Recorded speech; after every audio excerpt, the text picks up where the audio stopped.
মোৰ ঘৰ দুখন বুলিয়ে ক'ব পাৰি দুখন বুলি এই কাৰণে কৈছোঁ কাৰণ মই মাহটো 10 দিনমান বাহঁতৰ ঘৰতে থাকোঁগৈ ভিনদেউ কামসূত্ৰে বাহিৰত যায় সেইটো সময়ত বা ঘৰত মই ৰখীয়া হ'ব যাওঁ আৰু এই ধুন মানুহ যেতিয়া জন্ম হৈছিলে তাৰপাছত 6-7 মাহমান মই বাহঁতৰ ঘৰতে আছোঁ মানে বা বিয়া হোৱা পাছৰ পৰা মই বাক ৰখীয়া হ'ব যোৱা নিচিনা হয় আৰু ভনীয়েকবোৰ থাকিলে সেইকাৰণে সুবিধা চাগে ন যিহেতু বা ওচৰতে বিয়া হৈছে আৰু বা যদি কিবা প্ৰব্লেম হয় বা যদি কেনেবাকৈ ভিনদেউ নথকা অৱস্থাত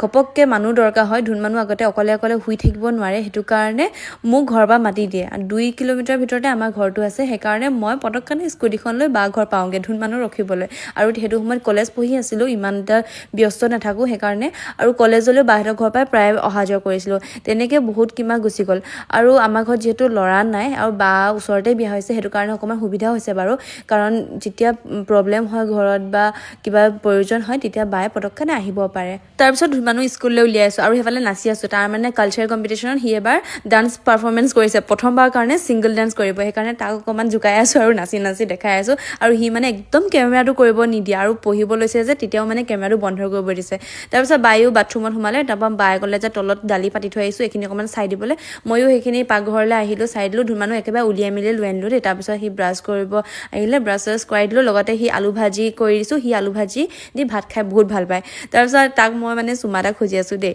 সি মানে কেমেৰাত কেতিয়াও নিদিয়ে তাৰ লগৰখিনিয়ে দেখে তাৰ টিচাৰ্ছে দেখে বুলি সি মানে বহুত লাজ কৰে ভয় কৰে সেইটো কাৰণে সি কেমেৰা আগত যি টি কামবোৰ নকৰে আজিকালি বছৰবোৰ যে ইমান সোনকালে পাৰ হয় সেই কালি পৰহি সি জন্ম হৈছিলে আজি ক্লাছ 1 পালেগৈ ইমান জল্দি বছৰবোৰ গৈছে নহয় আৰু এতিয়া মনত পৰিছে মানে আগতে মায়ে আমাক এনেকৈ উলিয়াই পঠিয়াই গোটেই দিনটোৰ কাৰণে উলিয়াই পঠিয়াই ভাত চাত খুৱাই পঠিয়াই এতিয়া মানে বা ল'ৰাটো মানে বায়ো সেইখিনি কাম একেলগে কৰিবলগীয়া হৈছে কেনেকৈ দিনবোৰ পাৰ হয় ন আগৰ দিনবোৰ ভাবিলে সঁচাকৈ মনটো বেয়া লাগি যায় মানে ইমান কষ্ট কৰি মাহঁতে সৰুৰ পৰা ডাঙৰ কৰিলে পঢ়ালে মেলিলে দুজনীকে স্কুলত থ'ব যায় আনিব যায় একদম একেৰাহে মানে লাগি থাকিলে আৰু এতিয়া বা বিয়া হৈ গ'ল এখন ঘৰলৈ আৰু সেইবাবে কিছুমান ক্ষেত্ৰত আমি ল'ৰাৰ নিচিনাকৈও কাম কৰিবলগীয়া হয় বজাৰ সমাৰ কৰা মেলাৰ পৰা আদি কৰি এতিয়া ঘৰৰ দায়িত্বও ল'বলগীয়া হৈছে অকণমানকৈ যিহেতু মাহঁতৰ অকণমান বয়স হৈ আহিছে সেইকাৰণে গোটেই প্ৰেছাৰখিনি মাহঁতক নিদিওঁ বুলি ভাবোঁ মই যিমান পাৰোঁ কৰোঁ বুলি ভাবোঁ সেই কিছুমান ক্ষেত্ৰত ল'ৰা এটা মানে প্ৰয়োজন অনুভৱ নকৰা নহয় কেতিয়াবা ভাবোঁ আৰু ল'ৰা এটা হ'লে এইখিনি চাগে ল'ৰাটোৱে কৰিলেহেঁতেন বুলি কিন্তু কি কৰিব ভগৱানে নিদিলে যেতিয়া ন এতিয়া আমি আৰু ছোৱালীও হ'ব লাগিব ল'ৰাও হ'ব লাগিব